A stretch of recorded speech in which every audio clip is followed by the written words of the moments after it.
Hello friends, welcome back to my channel. हमने start किया हुआ था programming in C and numerical method का न्यूमेरिकल मेथड वाला पार्ट, और उसके अंदर अभी हम कर रहे हैं चैप्टर नंबर 2। चैप्टर नंबर 1 भी हमने स्टार्ट किया हुआ, तो बीच में रहता है, आई नो, मैं वो भी कंप्लीट करवा दूँगी। चैप्टर नंबर 2 बहुत ही ईजी था, इसी वजह से मैंने ये स्टार्ट किया साथ में। अभी हमने लास्ट वीडियो में गॉस एलिमिनेशन मेथड डिस्कस किया था। आई थिंक आप सभी ने वो वीडियो देख ली होगी, और अगर नहीं देखी है तो उस वीडियो को भी देख लेना। अब जो सेकंड मेथड है उसका नाम क्या है, गॉस जॉर्डन मेथड। तो देखते हैं कि इस मेथड को बनाने की क्या नीड पड़ी, मतलब उस मेथड में और इस मेथड में क्या फ़र्क है, क्या मॉडिफिकेशंस किए गए हैं। देखिए, Gauss Jordan method is a modification of Gauss elimination method. हमें नाम से भी पता चल रहा है, इसीलिए भी इसका नाम गॉस ही रखा हुआ है और उसका नाम गॉस एलिमिनेशन था। ये उसी की ही मॉडिफिकेशन की हुई है गॉस जॉर्डन मेथड में। And this method elimination of unknown is performed in such a way that the system of equations reduces to a diagonal matrix. इसमें जो हम वहाँ पे क्या हो रहा था, जब हम x और y को रिमूव कर रहे थे तो हमारे पास इक्वेशंस आ रही थी, और फिर हम उनको उसमें से y को रिमूव कर रहे थे, और फिर y वाली से रिमूव करने के बाद हमें z की वैल्यू मिल रही थी। z की वैल्यू को y और z वाली इक्वेशन में रख रहे थे, वहाँ से y की वैल्यू मिल रही थी। देन y और z की वैल्यू को एक इक्वेशन में रख के हमने x की वैल्यू निकाली। ऐसे हमने वैल्यूज़ निकाली थी। बट इस मेथड में हम जो हमारे सिस्टम है उसको इस तरह से रिड्यूस करेंगे, इस तरह से उसमें से एलिमेंट्स रिमूव करेंगे कि वो जो किसकी फॉर्म में बन जाए, एक डायगोनल मैट्रिक्स की फॉर्म में बन जाए। That is each equations involves only one unknown and then the other unknowns are eliminated using other equations। हम इस तरह से रिमूव करेंगे कि एक इक्वेशन में हमारे पास एक ही अननोन वैल्यू बच जाए। ठीक है, अभी हम देखते हैं कि हम इसको परफॉर्म कैसे करेंगे। देखो, 3 इक्वेशंस दिए गई होंगी। a1x plus b1y plus c1z is equals to d1, a2x plus b2y plus c2z is equals to d2, a3x plus b3y plus c3z is equals to d3। देखिए, अब हम क्या करेंगे, ये वैल्यूज़ हैं हमें, और हम एज्यूम करके चलेंगे कि जो ये a1 है नॉट इक्वल्स टू 0 है, मतलब कि यहाँ पे कुछ ना कुछ वैल्यू है। अगर a1 0 हो जाएगा तो ये टर्म तो ख़त्म ही हो जाएगी, तो हम ये एज्यूम करके चल रहे हैं कि a1 0 नहीं है, कुछ वैल्यू है उसकी। अब हमें इसमें से x को रिमूव करना है, तो क्या प्रोसीजर फॉलो होगा। जो सेकेंड इक्वेशन है, ये हमें इस सेकेंड इक्वेशन में से फर्स्ट इक्वेशन को माइनस करना है। ठीक है, तो देखो हम किस तरह से माइनस करेंगे। ये क्या है, a2x है, हमें x को रिमूव करना है। हम x को रिमूव करने के लिए सारे स्टेप्स को परफॉर्म कर रहे हैं। तो ये a2x है, ये b2y है, ये c2z है। अब मैं चाहती हूँ कि जो ये है ना, अगर ये a2 बन जाए, अगर यहाँ पे a2 है और अगर किसी तरह से ये a2 बन जाए, तो a2x में से a2x माइनस करेंगे तो x टर्म ख़त्म हो जाएगी, इजीली हो जाएगी ना। तो ऐसा मैं कैसे कर सकती हूँ, अगर मैं a2x में से माइनस कर दूं, क्या फर्स्ट इक्वेशन जो है, फर्स्ट इक्वेशन का कोफिशिएंट क्या है, a1 है ना, a1, और साथ में क्या है x।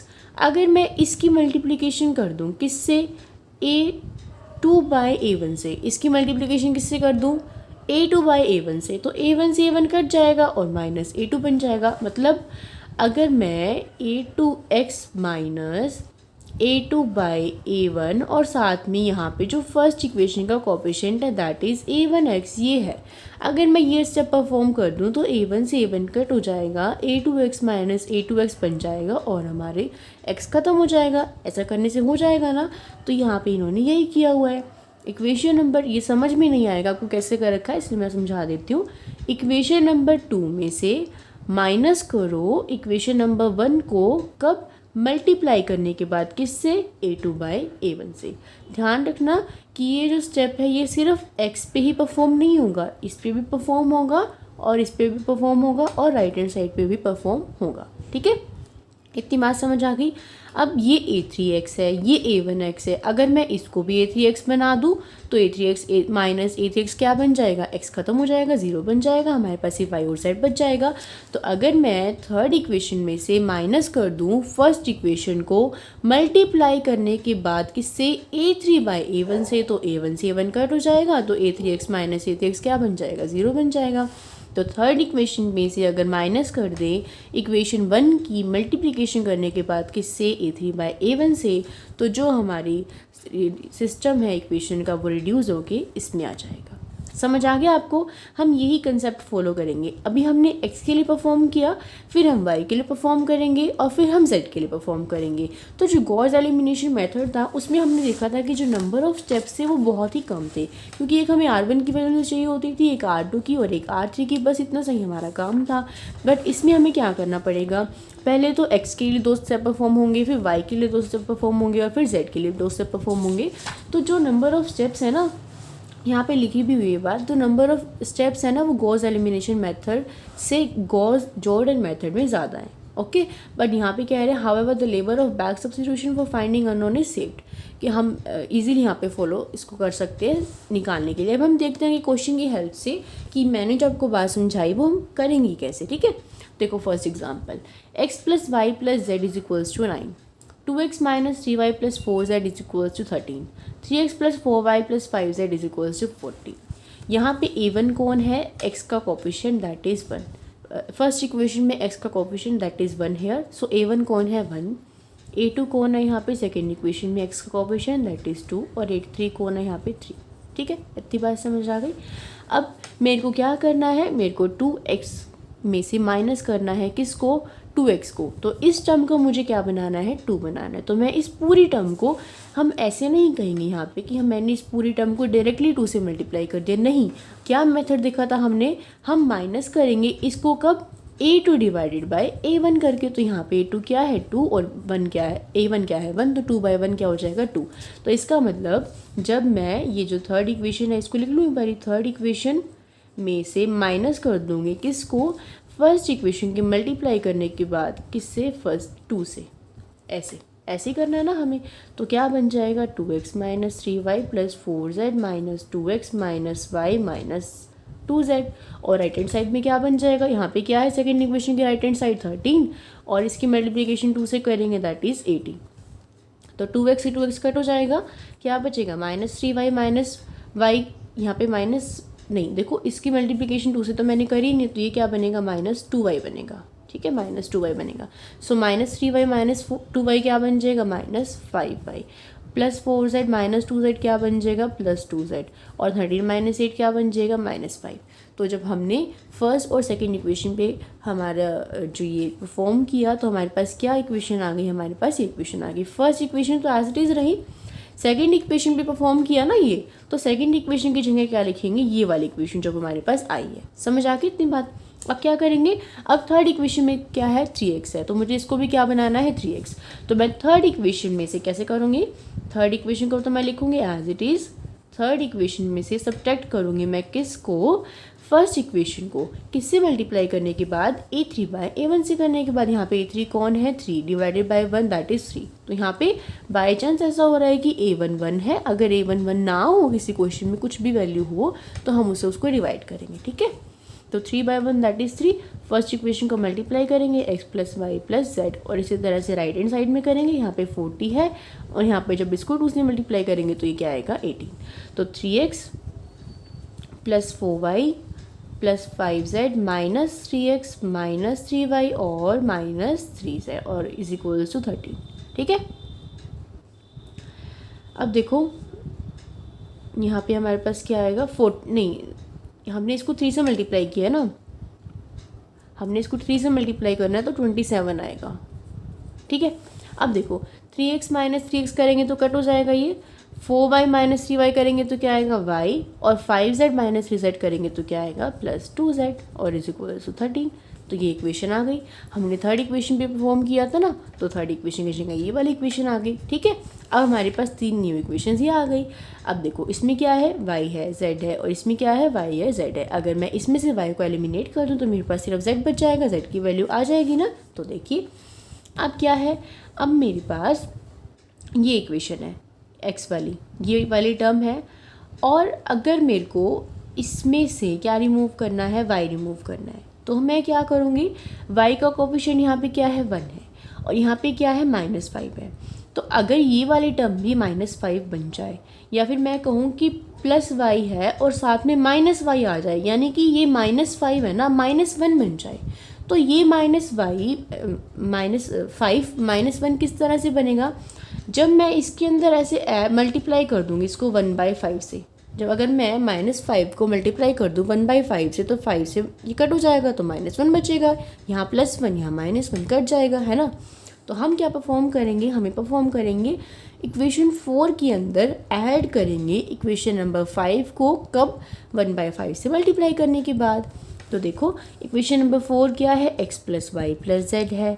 मैंने कहा उसके अंदर ऐड करना है मेरे को 1/5 से मल्टीप्लाई करने के बाद कंप्लीट इक्वेशन नंबर 5 को, तो इसके अंदर कंप्लीट इक्वेशन नंबर 5 लिख दो ऐसे ही, ठीक है। तो क्या बनेगा, x + y + z, 1/5 की मल्टीप्लिकेशन करोगे -5y से, तो 5 से 5 कट जाएगा, क्या बचेगा -y, और इसकी करोगे तो क्या बचेगा +2/5z, ये तो कट हो गया। तो हमारे पास क्या आ गया, y, ये तो यहाँ पे तो क्या बच गया आपके पास x वाली x नहीं, सॉरी, ये तो x तो एज इट इज़ रहेगा ना, -y + y कटेगा, तो ये क्या बचेगा x + 2z/5 और प्लस z है, जब इसका एलसीएम लोगे तो क्या बन जाएगा 7/5z, ठीक है। x + 7/5z आ जाएगा। और राइट हैंड साइड में क्या रह गया, देखो हमने किस में परफॉर्म किया था ऑपरेशन, 9 पे, फर्स्ट इक्वेशन पे किया था, तो फर्स्ट इक्वेशन का राइट हैंड साइड क्या है 9, उसके अंदर मुझे ऐड करना था 1/5 से मल्टीप्लाई करने के बाद इस वाली टर्म को, क्योंकि ये -5 है तो ये कट हो जाएगा, तो क्या बचेगा 9 - 1 दैट इज़ 8। तो ये इक्वेशन आ गई, समझ आ गया।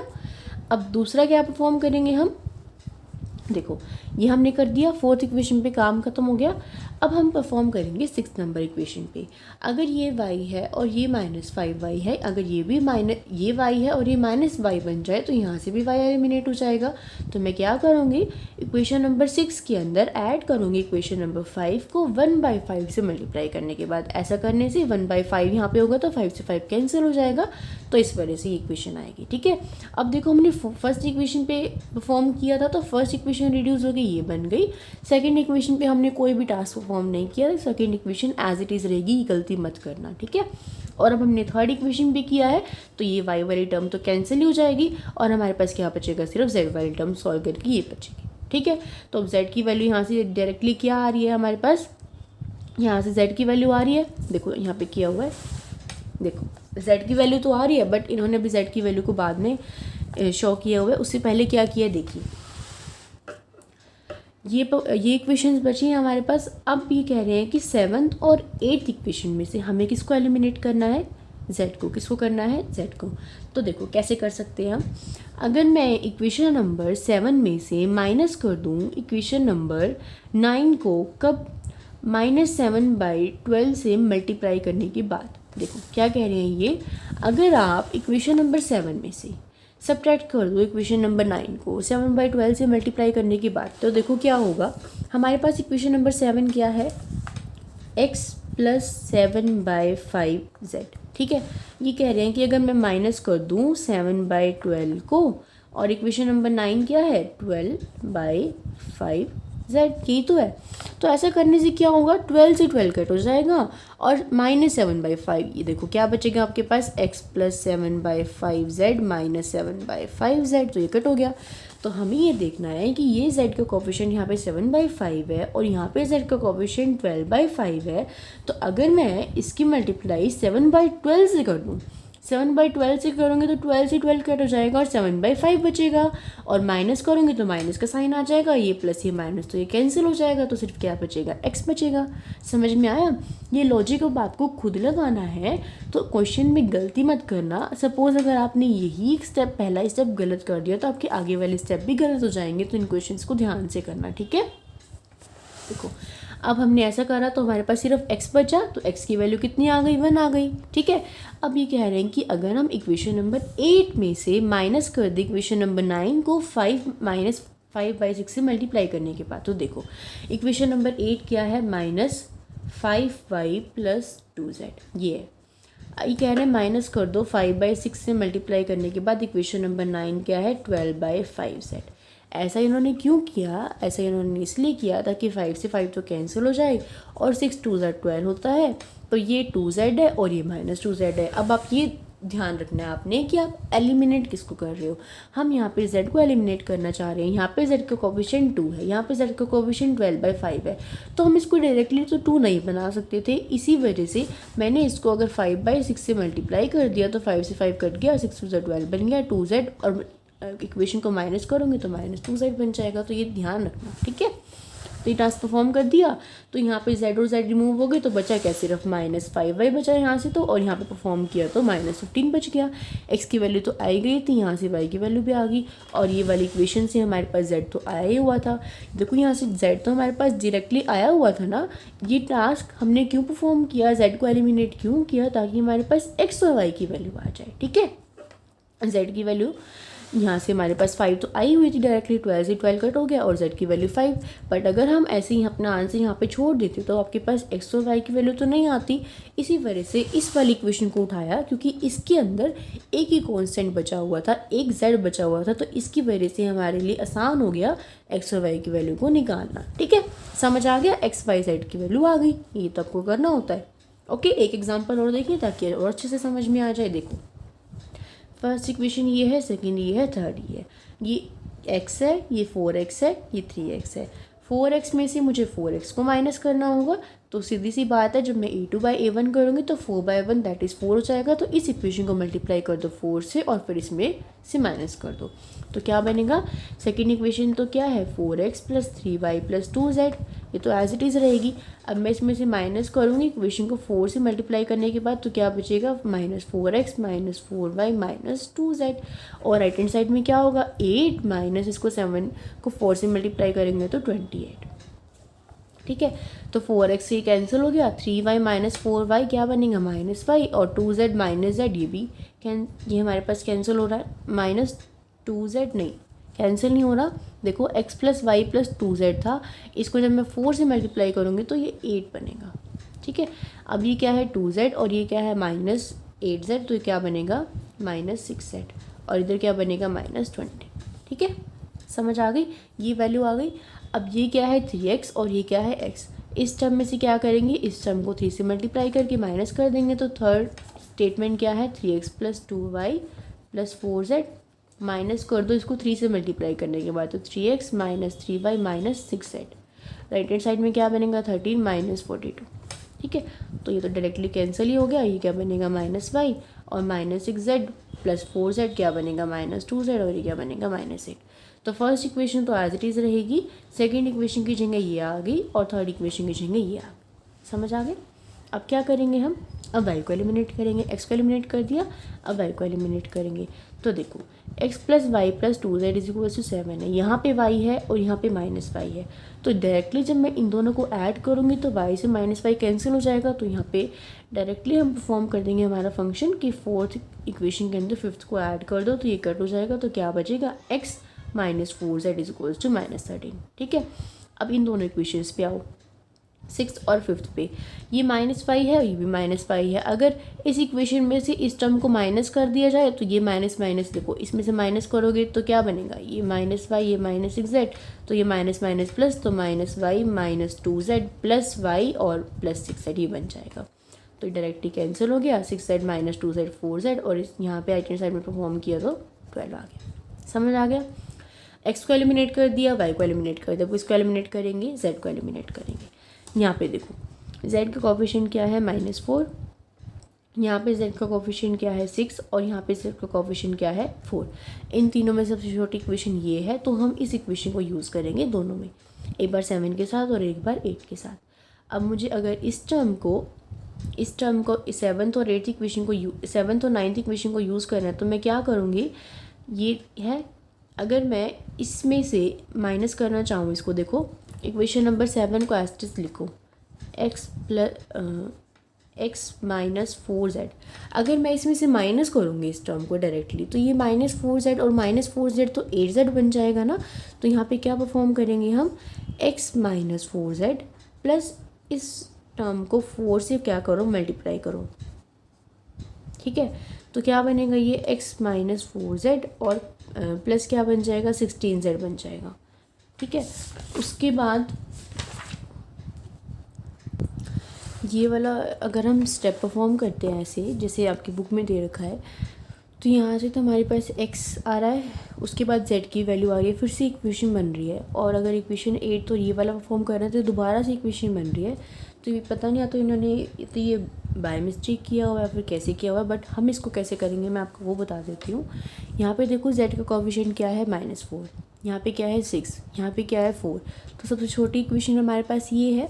तो मुझे अब इस -4z को क्या बनाना है, +4 बनाना है। देखो अगर मैं डायरेक्टली अगर ऐसे करूँगी 7th इक्वेशन में से 9th इक्वेशन को माइनस करूँ तो क्या बन रहा है x - 4z यानी कि क्या बन रहा है, ये टर्म तो माइनस है ही और ये टर्म भी माइनस की बन रही है। तो ऐसा हमें तो नहीं चाहिए, हमें इसको प्लस बनाना है। तो उसके लिए मुझे क्या करना पड़ेगा, अगर मैं इस इक्वेशन को -1 से मल्टीप्लाई कर दूँ, क्या करूँ मैं, अगर इक्वेशन नंबर 7 को इक्वेशन नंबर 7 के अंदर ऐड करूँ, इक्वेशन नंबर 7 के अंदर ऐड करूँ कब, इक्वेशन नंबर 9 को -1 के साथ मल्टीप्लाई करने के बाद, तो देखो क्या होगा। इक्वेशन नंबर 7 क्या है, x - 4z, यही है।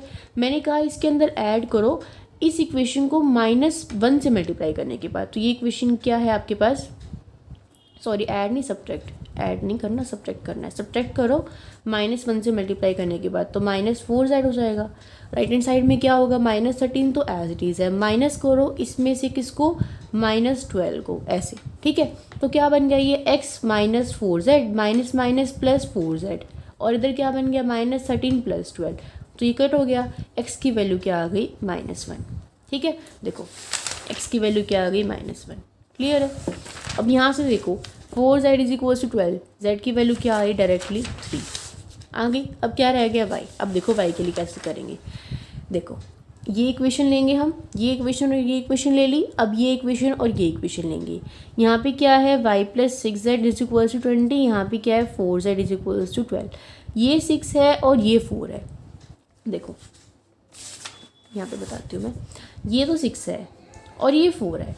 अब डायरेक्टली तो मैं 4 को 6 बनाने से रही नहीं बनेगा ना ये, बट अगर मैं ऐसा करूँ कि 6z - 6z हो जाए, अगर 6z - 6z हो जाए, जैसे कि अगर मैं ऐसे कर दूँ, ऐसा करने से क्या होगा, 2 2s 4 होते हैं तो ये कट हो जाएगा और ये 6 है और ये भी 6 बन जाएगा, है ना। तो इसका मतलब अगर मैं 8th इक्वेशन, ये इक्वेशन नंबर 8 है, और इसमें से माइनस कर दूँ इक्वेशन नंबर 9 को 3/2 से मल्टीप्लाई करने के बाद, तो क्या बनेगा, इक्वेशन नंबर 8 क्या थी, इक्वेशन नंबर 8 थी आपकी y + 6z, यही थी ना। इसमें से माइनस कर दो इक्वेशन नंबर 9 को 3/2 से मल्टीप्लाई करने के बाद, तो 3/2 और 4, तो 2 2s are 4, तो y + 6z - 6z, क्या बचेगा, सिर्फ y बचेगा ना। राइट हैंड साइड में क्या बचेगा, देखो हमारे पास इक्वेशन नंबर 8 में राइट हैंड साइड क्या है, 20 में से किसको माइनस करेंगे, 3/2 को, किससे मल्टीप्लाई करने के बाद, 12 से मल्टीप्लाई करने के बाद, तो 2 6 are 12, तो 6 और 3 6 3s are 18, 20 - 18 दैट इज़ 2, तो y की वैल्यू क्या आ गई, 2। मुझे नहीं पता ये इन्होंने बाय मिस्टेक किया हुआ है या फिर कैसे किया हुआ है, बट इसको हम ऐसे करेंगे क्योंकि ऐसा करने से तो आंसर नहीं आ रहा। अगर आपका आए तो देख लेना, मैंने आपको इसी तरीका बता दिया कि आप इसको ऐसे मल्टीप्लाई कर लेना, ठीक है। तो बुक पे मत जाना, अपना माइंड यूज़ करना कि क्वेश्चन सॉल्व कैसे करने हैं। क्लियर है, समझ में आ गया। Same as it is third example है आपका। यहाँ पे देखो क्या फ़र्क है, वहाँ पे दोनों एग्जाम्पल्स में x का कोएफिशिएंट क्या था, 1 था, यहाँ पे नहीं है। इस वाले x का कोएफिशिएंट 1, यहाँ पे क्या है, 2 है, ठीक है। तो अब जब हम इस इक्वेशन में से इसको माइनस करेंगे तो क्या कर देंगे, 1/2 से मल्टीप्लाई कर देंगे, तो आसानी से हमारा क्वेश्चन हो जाएगा। जब इस वाले को इसमें से माइनस करेंगे तो इसको 3/2 से मल्टीप्लाई कर देंगे, तो हमारा इजीली टास्क परफॉर्म हो जाएगा। ये तीनों इक्वेशंस आ जाएंगी। फिर क्या करना है, इनको ऐड करना है। अब देखना पड़ेगा आपको कि कोएफिशिएंट को किससे मल्टीप्लाई करना है, ठीक है। तो ये तो 3 एग्जाम्पल थे इसमें। बाकी अब इसके क्वेश्चन है 10 के 10 क्वेश्चन ट्राई कर लेना। जब भी ट्राई हो जाए बता देना। किसी भी क्वेश्चन में कोई भी दिक्कत आए, कोई सॉल्व ना हो रहा, कुछ ना समझ में आए, किससे मल्टीप्लाई करना है किससे नहीं, तो मेरे को बता देना कमेंट करके, मैं आपको बता दूँगी, वीडियो बना दूँगी इस क्वेश्चन पर, ठीक है। तो उम्मीद करती हूँ कि आपको ये वीडियो हेल्पफुल लगी होगी, आपको पसंद आई होगी। अगर पसंद आई हो तो वीडियो को लाइक करना मत भूलना और चैनल को सब्सक्राइब करना मत भूलना। Okay, see you guys in the next video. Till then bye bye, take care, keep watching, keep studying.